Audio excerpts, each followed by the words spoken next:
একজন জ্ঞানী ব্যক্তি তার ছেলেকে নসিহত করছেন, 3টি নসিহত। ছেলে, তুমি যেখানেই থাকবে সর্বোত্তম খাবার খাবে, সর্বোত্তম বিছানায় ঘুমাবে এবং সর্বোত্তম ঘরে বসবাস করবে। তো ছেলে খুব অবাক দৃষ্টিতে বাবার দিকে তাকিয়ে বলল, বাবা, এটা কিভাবে সম্ভব?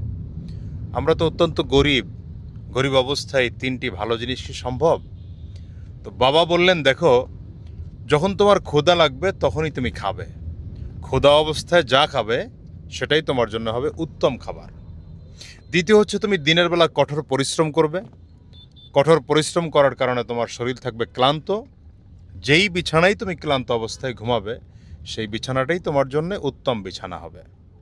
3 নম্বর, তুমি যখন মানুষের সাথে কথা বলবে অত্যন্ত নরম স্বরে এবং মোলায়েমভাবে এবং মানুষের সাথে খুব ভালো আচরণ করবে, তাহলে মানুষ তোমাকে ভালোবেসে তাদের হৃদয়ে জায়গা করে দিবে।